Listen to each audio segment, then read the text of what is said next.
नमस्कार बच्चों। हम चर्चा कर रहे हैं बिहारी की। बिहारी बीए पार्ट सेकंड का सेकंड पेपर का सेकंड अध्याय। अब तक हम इसकी काफ़ी दोहों की चर्चा कर चुके हैं। आज बिहारी का के दोहों का जो अंतिम पड़ाव है उसको लेकर के इस चैप्टर को, इस अध्याय को यहीं ख़त्म करेंगे। अगला दोहा। को कही सखे बड़ेन को लख बड़ियो फूल, दीने दही गुलाब की इन डारन के फूल।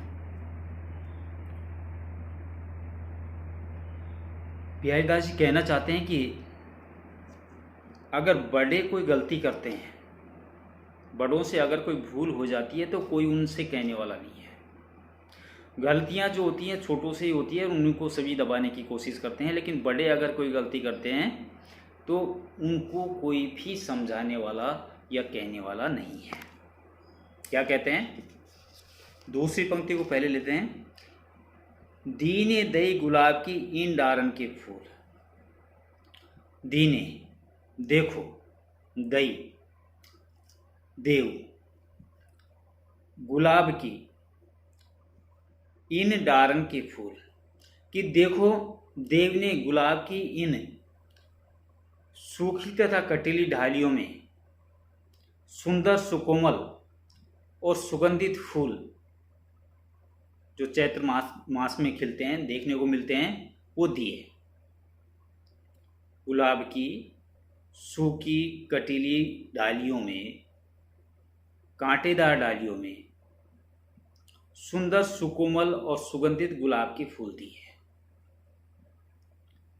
ये वास्तव में एक ऐसा अयोग्य संगठन है जो नहीं होना चाहिए,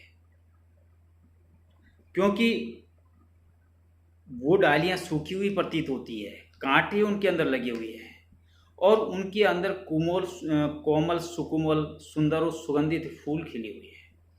तो कवि बिहारी ये कहना चाहता है कि ये एक अनमेल है, इसका मेल सही नहीं है। कैसे? को कई सखे बड़ेन को सो लख बड़िए बोल,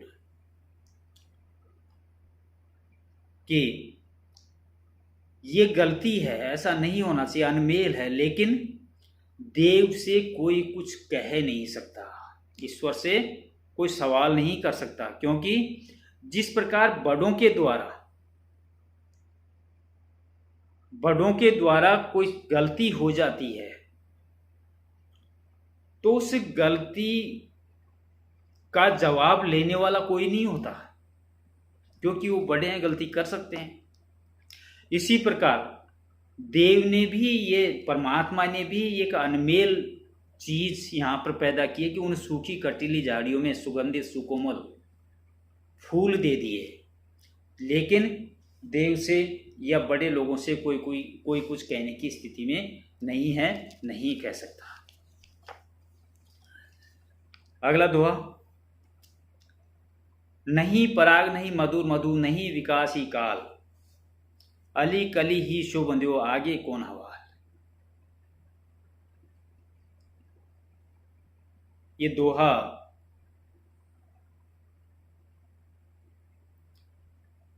ऐसा माना जाता है, कहा जाता है कि एक बार सवाई जयसिंह, जयपुर नरेश,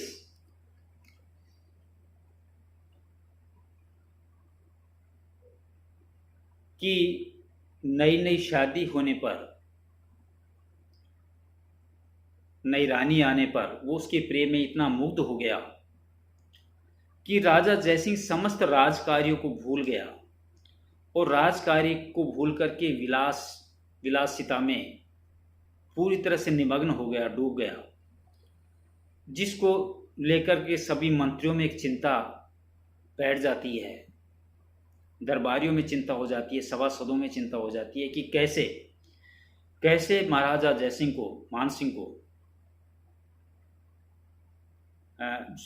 को उनके उस प्रेम की कारागार से निकाल करके राजमहल तक लाया जाए, सभागार तक लाया जाए, ताकि राज्य की वस्तु स्थिति को वो देख सकें।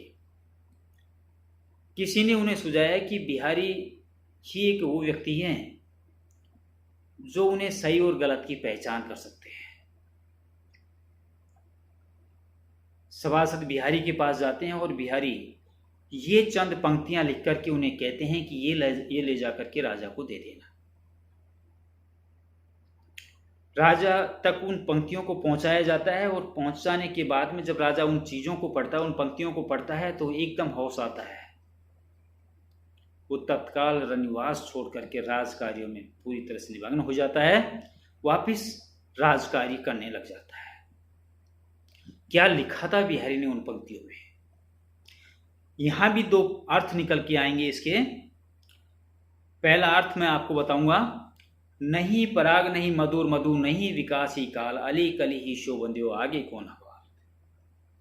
बिहारी दास जी के भ्रमर को संबोधित करते हुए कहते हैं कि हे भ्रमर, वह भ्रमर जो एक ऐसे फूल पर बैठा है जो अभी कली है, अभी फूल नहीं बना है,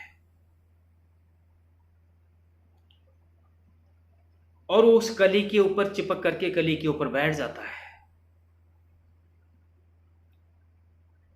बिहारी उस भ्रमर को कहते हैं कि ये भ्रमर, ये तो अभी कली है, अभी फूल नहीं बना है, विकसित नहीं हुई है, और इस कली के प्रेम में तू इस तरह डूब गया है।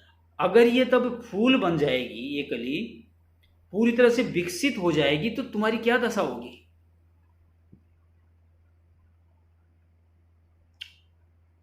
दूसरा अर्थ जो राजा के संदर्भ में बिहारी ने लिखा था, यहां भी संबोधित तो भ्रमर को कह रहा है, लेकिन भ्रमर यहां पर राजा है कि हे महाराज, नहीं पराग नहीं मधुर मधु, कि इसमें अभी जवानी की रंगत नहीं है। जिस रानी के प्रेम में तुम निमग्न हो, डूबे हुए हो, ये अभी कली है, ये पूरी तरह से पुष्पित नहीं हुई है, इसमें जवानी की रंगत नहीं है, और न ही इसमें सरसता है। नहीं पराग नहीं मधुर मधु नहीं विकासी काल, और अली कली ही शोबंदियो आगे कौन हवा, कि अभी ये पूर्ण यौवन को प्राप्त नहीं है, लेकिन जिस दिन ये पूर्ण यौवन को प्राप्त हो जाएगी, प्रफुल्लित हो जाएगी, हे भ्रमर, उस स्थिति में तुम्हारी क्या दशा होगी। हे राजा, आज ये नवयुवती है, कली है, कली के रूप में, और जब ये पूरी तरह से विकसित हो जाएगी, या पूरी तरह से प्रफुल्लित हो जाएगी, या पूरी तरह से जवानी की रंगत में आ जाएगी, तो उस स्थिति में तुम्हारी क्या दशा होगी। तो जब राजा ने इस दोहे को पढ़ा, और पढ़ने के बाद में वो तुरंत रनिवास से निकल करके, रानी के महल से निकल के राजकार्य में तल्लीन हो गया। अगला दोहा, मरतु प्यास पिंजर भयो सुआ समय के फेर, आदर देते बोलियत वाइस बलि कुबेर। राजस्थान में कहावत है कि एक दिन तो रेवड़े के भी फिरते हैं। रेवड़ा कहते हैं जहां पर मवेशियों का खाद डाला जाता है, कि एक दिन उसकी भी समय जगती है। यहां जो मैंने कहा वो इसी संदर्भ में कहा है। देखिए कि मरतु प्यास पिंजरा भयो सुआ समय के फेर, आदर देते बोलियत बायस बलि के बेर। कि देखो समय का फेर लो, समय कैसा बलवान होता है, कि अवसर विशेष उपस्थित होने पर, विशेष अवसर पर आदर दे दे बोलियत वायस बलि कुबेर, सब लोग पिंडदान करने के लिए प्रवृत्त होते हैं, अपने बड़े बूढ़ों को पानी देते हैं, और उस समय सबका ध्यान कौवे के ऊपर होता है।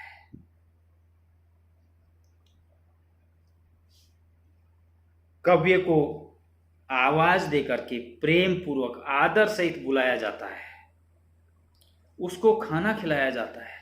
आदर दे दे बोलियत 22 बलि को बेर, जो बलि प्रदान की जाती है, अपने बड़े बुजुर्गों को जब पानी दिया जाता है कनागतों में, तो कव्य को प्रेम से बुलाया जाता है और बुला करके उसे खाना दिया जाता है। ये समय का ही तो फेर है। कैसे? मरतु प्यास पिंजर भयो सुआ समय को फेर, कि समय कि वह सुआ, वह तोता जिसको पिंजरे में बंद कर रखा है, जिसको समय समय पर दाना पानी मिलता था, लेकिन आज उसका समय बदल गया। आज वह पिंजरे में पड़ा पड़ा प्यास से मर रहा है, लेकिन कोई उसे पानी पिलाने वाला नहीं है। और दूसरी ओर बड़े बुजुर्गों को पानी देने के बहाने कौवों को प्रेम और आदर के साथ में बुलाया जाता है और बुला करके उसे खाना खिलाया जाता है। कवि इसे समय का फेर बताता है कि समय सबकी आती है। एक दिन जो बुरा व्यक्ति है वो उसकी भी समय आती है, जो अच्छा है उसके भी दिनमान खराब होते हैं। तो ये समय का फेर है। अगली पंक्तियां। लाल तुम्हारे विरह की अग्नि अनुपपार, सर से बरसे नीर है झर से मिटे न जार।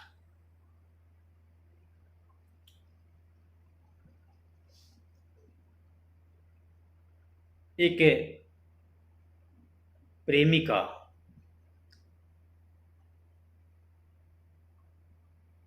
या एक सखी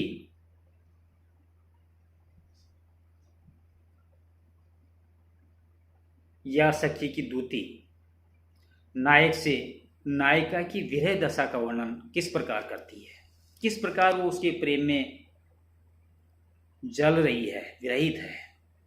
लाल तुम्हारे विरह की अग्नि अनुपपार, कि हे लाल तुम्हारे विरह की अग्नि विलक्षण है, अपार है। सर से बरसे नीर है झर से झरे न झार। झार जलन नीर ये इस तरह की है कि ये नीर बरसने से बढ़ती है और गर्मी के ताप से भी नहीं मिटती। झर से गर्मी के ताप से भी नहीं मिटती है। इस तरह की जलन उसके हृदय में, एक प्रेमिका के हृदय में प्रेमी के प्रति किस प्रकार की जलन है कि जब बारिश होती है, सावन का महीना होता है, तो प्रेमी की याद और ज़्यादा ताज़ा हो जाती है। वह प्रेमिका प्रेमी को बहुत याद करती है और उस याद करने के कारण उसके हृदय में उससे मिलन की जो प्यास है वो बढ़ती जाती है। तो सर से बरसे नीर है कि वर्षा होने पर भी, नीर बरसने पर भी ये उसकी हृदय की जो जलन है वो मिटती नहीं है बल्कि बढ़ जाती है। और दूसरी तरफ झर से मिटे न झार, दूसरी तरफ ग्रीष्म के ताप से भी ये नहीं मरती, क्योंकि ऐसा माना जाता है कि जब शरीर के कोई अंग दुखने लगता है, जल जाता है, तो उसे सेक करके उसकी जलन को मिटाई जाती है, मिटाई जा सकती है। लेकिन यहां तो स्थिति विपरीत है। न तो ये गर्मी के ताप से ये मिटता है ये जलन, और न ही नीर बरसने से, वर्षा होने से ये जलन मिटती है। ये इस प्रकार की जलन है। हे लाल तुम्हारे जो प्रेम की जो आग है वो तुम्हारी प्रेमिका के, प्रियतमा के या नायिका या सखी के हृदय में इस तरह जल रही है, इस तरह दफन हो रही है कि वो तुमसे मिलने के लिए तड़प रही है। और वो तड़पन तभी मिटेगी जब तुम स्वयं जा करके उसको दर्शन दोगे या मिलोगे। अंतिम पंक्तियां, अंतिम दोहा कबीर बिहारी का। तो लघु या मदन में हरि आवे की बाट, विकट जटे जो लगो निपट, खूंटे न कपट कपाट। यहां पर कवि ने कपटी भक्तों की उस बात को उठाया है जो हरि को अपने हृदय में बसाना चाहते हैं। और हरि उनके हृदय में किस तरह बसेगा, उन्हें क्या करना पड़ेगा, उनके हृदय के अंदर व्याप्त जो कपट है उस कपट का वो नाश करते हैं तो हरि निश्चित रूप से उन्हें मिलेंगे। इस प्रकार कवि कहना चाहता है कि वो लघु या मन मदन मन सदन में हरि आवे की बाट, कि इस मन रूपी गृह में तब ही हरि आ सकते हैं, समा सकते हैं। विकट जटे जो लघु निपट खुटे न कपट कपाट, जब तुम्हारे हृदय के अंदर जो कपाट, जो कपट के, जो लालच के, जो असत्य के, जो किवाड़, तुम्हारा हृदय रूपी किवाड़ जो बंद है, वो हृदय रूपी किवाड़ तभी खुलेंगे जब तुम्हारे हृदय से कपट तो निकल जाएगा और सत्य, दया और त्याग की भावना, ईश्वर से मिलन की आकांक्षा की भावना, ईश्वर को प्राप्त करने की भावना और का समावेश हो जाएगा और किसी भी प्रकार की दुर्भावना तुम्हारे हृदय के अंदर नहीं रहेगी। विकट जड़े बुरी तरह से जड़े हुए हैं, जी लघु निपट खूटे, वो कपट रूपी किवाड़ जो बुरी तरह से जकड़े हुए हैं, अन्याय से, अत्याचार से, असत्यता से या कपटपूर्ण व्यवहार से, जब तुम इस कपटी किवाड़ को, हृदय रूपी किवाड़ को खोल दोगे, अर्थात इन सब का परित्याग कर दोगे और पूर्ण तन मन के साथ में उस ईश्वर की तरफ अपना ध्यान लगाओगे, तो निश्चित रूप से वह परमात्मा, वह श्री कृष्ण, वह ईश्वर तुम्हारे हृदय के अंदर जो पहले से ही विराजमान है, उसका तादात्म्य तुमसे होगा, उसका ज्ञान तुम्हें प्राप्त होगा और तुम उस ईश्वर के हृदय से, उसकी परमात्मा, आपकी आत्मा परमात्मा से एकाकार हो जाएगी और मोक्ष की प्राप्ति तुम्हें हो जाएगी। इसलिए उस परमात्मा को प्राप्त करने के लिए तुम्हारे द्वारा जो हृदय विकट रूपी कपट रूपी कपाट से जुड़ा हुआ है, उन कपट रूपी किवाड़ को खोलना होगा और सत्य आचरण करते हुए ईश्वर को प्राप्त करने की कोशिश करनी होगी, तभी तुम्हें ईश्वर का साक्षात्कार प्राप्त होगा। आज हम बिहारी को जो सेकंड ईयर का सेकंड अध्याय है उसका पूरा हमने कर लिया है। अब मैं अपनी वाणी को यही विराम देता हूँ। नमस्कार, बाय।